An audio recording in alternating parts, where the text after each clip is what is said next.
The power of your subconscious mind by doctor Joseph Murphy. Chapter 1। आपके भीतर का खजाना। आपके अंदर बहुत बड़ा खजाना छुपा है, आपको बस अपनी आंखें खोल कर देखना है। आपको पता ही होगा, अगर हम किसी लोहे की छड़ को मैग्नेटाइज करें तो वो अपने वजन से 10 गुना ज्यादा वजन को उठा सकती है, और अगर हम आयरन से उसकी मैग्नेटिक पावर छीन ले तो वो एक पंख फेदर को भी नहीं उठा सकती। ऐसा ही हमारे साथ होता है। मैग्नेटाइज्ड लोग कॉन्फिडेंट होते हैं और नॉन मैग्नेटिक लोग खुद पर डाउट करते हैं और खुद का बोझ भी नहीं संभाल पाते। और इस सब समस्याओं का जवाब है आपके अंदर की शक्तिशाली अवचेतन मन में। हमारा अवचेतन मन इतना शक्तिशाली है कि अगर हम अपने अंदर तक अपने दिल दिमाग में बिठा लें कि मुझे दुनिया का सबसे अमीर और सफल आदमी बनना है, तो आपका अवचेतन मन आपके लिए रास्ता बनाना शुरू कर देगा। सब लोग सोचते हैं कि ये अवचेतन मन है क्या? आपका सवाल सही है। अवचेतन मन हमारा अचेतन दिमाग है, जो आपकी सांस, दिल की धड़कन, रक्त संचार और सभी अवचेतन क्रियाओं को नियंत्रित करता है। तो अभी सोचने की बात यह है कि अगर आपका अवचेतन मन आपको जिंदा रख सकता है, तो वो आपके मन में ली गई इच्छा को भी पूरा कर सकता है। अगर हम आपको आसान भाषा में बताएं तो आप सबसे पहले अपना गोल तय करें। वो कुछ भी हो सकता है, दुनिया का सबसे अमीर या सबसे बड़ा बिजनेसमैन बनना। तो अगर आप इस मैसेज को अपने अवचेतन मन में भेजने की तकनीक को समझ गए हैं, तो आप मेहनत नहीं करोगे।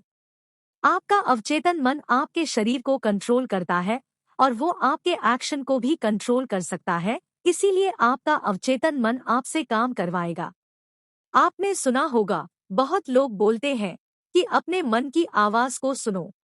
मन की आवाज मतलब है कि अपने अवचेतन मन को अपना दोस्त बना लो और दुनिया का best doctor, engineer, businessman, investor, जो भी चाहे बन जाओ। क्या आपको ये बात अजीब नहीं लगती कि बिल गेट्स, मार्क जुकरबर्ग ये इतनी कम उम्र में ही इतना अमीर और सफल कैसे बन गए? अगर आप इस समरी को अंत तक समझेंगे, तो हम आपसे वादा करते हैं कि आप अपने अवचेतन मन को नियंत्रित करने में मास्टर बन जाओगे।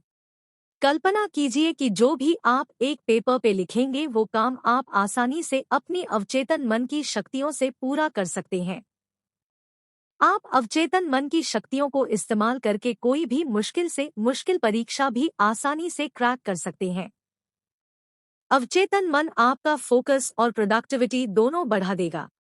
अगर हम दिमाग को समझने के लिए उसे दो हिस्सों में बांटे तो उसके नाम होंगे कॉन्शियस माइंड और दूसरा है सबकॉन्शियस माइंड। कॉन्शियस माइंड आपका लॉजिकल ब्रेन है, जो अंडरस्टैंडिंग पर काम करता है। आपका कॉन्शियस माइंड आपके कंट्रोल में होता है। आपका अवचेतन मन आपके इनवॉलंटरी एक्शंस, मतलब जो आप कंट्रोल नहीं कर सकते, उसे कंट्रोल करता है। कॉन्शियस माइंड के पास आपके ब्रेन की 10% पावर होती है और आपके सबकॉन्शियस माइंड के पास 90% पावर होती है। यहीं पे लोग गलती करते हैं।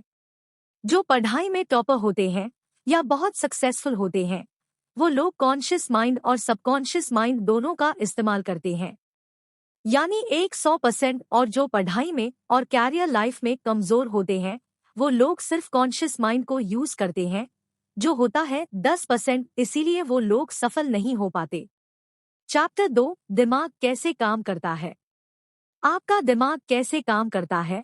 कॉन्शियस माइंड हमारे 5 सेंसेस से जानकारी लेता है और चीजों को अनुभव करके फैसले लेता है। पर अवचेतन मन कोई निर्णय नहीं लेता, वो बेस कॉन्शियस माइंड की पिछली मान्यताएं, अनुभव और आदतों को फॉलो करके एक्ट करता है। सुझाव, सजेशन की शक्ति। आपका अवचेतन मन बहुत संवेदनशील होता है। अगर उसे सुझाव दिए जाए तो आप इस अवधारणा को इस तरह समझ सकते हैं। अगर सबकॉन्शियस माइंड बहुत बड़ी शिप है, तो आपका कॉन्शियस माइंड उसका कैप्टन है, जो ऑर्डर देता है कि कहाँ जाना है। आपका कॉन्शियस माइंड सभी गलत जानकारी को लॉजिक और रीजनिंग से फिल्टर कर देता है, और वही जानकारी हमारे अवचेतन मन में जाती है। एक बार की बात है, एक औरत बहुत अच्छी सिंगर थी और उसका कंपटीशन था। वो स्टेज पे जाने से घबराती थी और वो एक बार स्टेज फियर से फेल भी हो चुकी है। तो उसने पॉजिटिव अफर्मेशंस की मदद ली और कहा, मैं सबसे अच्छी गायिका हूँ और मेन स्टेज पर अपना सर्वश्रेष्ठ प्रदर्शन देने वाली हूँ। और इसी तरह वो औरत बार बार अपने मन में कहती रही और इसका परिणाम ये रहा कि उस औरत को प्रतियोगिता में फर्स्ट प्राइज मिला। आपका अवचेतन मन कभी भी आपसे प्रश्न नहीं करता और उसके पास सभी सवालों का जवाब है। आपकी हैबिचुअल थिंकिंग मतलब आप जो डेली सोचते हैं उसका न्यूट्रल पैटर्न आपके सबकॉन्शियस माइंड में स्टोर होता है। इसीलिए आप कोई भी आदत इतनी आसानी से नहीं लगा पाते। आपने सुना होगा कि रात को सोने से पहले 5 मिनट पॉजिटिव चीजों के बारे में सोचो। हम आपको इसके कंप्लीट वर्किंग प्रोसेस बताने जा रहे हैं, जिससे आप एक दिन में खुद को प्रोग्राम कर सकते हैं। जैसे आप मोबाइल गेम्स में कैरेक्टर्स को डिजाइन करते हैं, ठीक उसी तरह आप खुद के लिए नया कैरेक्टर डिजाइन कर सकते हैं।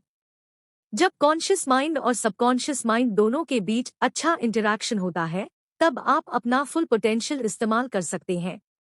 और अगर हम लोग चेतन और अवचेतन मन दोनों को एक साथ पूरी तरह इस्तेमाल करना सीख लें, तो आप जो चाहें वो पा सकते हैं।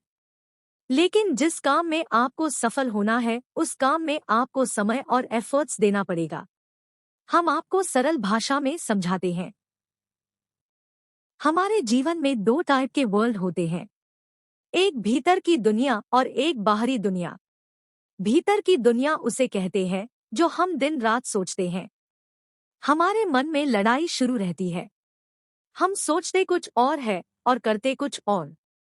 हम सबने ये नोटिस किया होगा कि कोई नया गाना रिलीज होते ही आप उसे बार बार सुनते हैं और वो गाना आपके दिमाग में कई दिन तक चलता रहता है। आप उसे मन में गुनगुनाना शुरू कर देते हैं। ये होता है भीतर की दुनिया। और दूसरा होता है बाहरी दुनिया। बाहरी दुनिया में आपके दोस्त, परिवार, स्कूल आते हैं और बहुत से लोग बाहरी दुनिया को देखकर रिएक्ट करते हैं। ये मेरे साथ ही क्यों होता है? मुझे प्रमोशन क्यों नहीं मिला?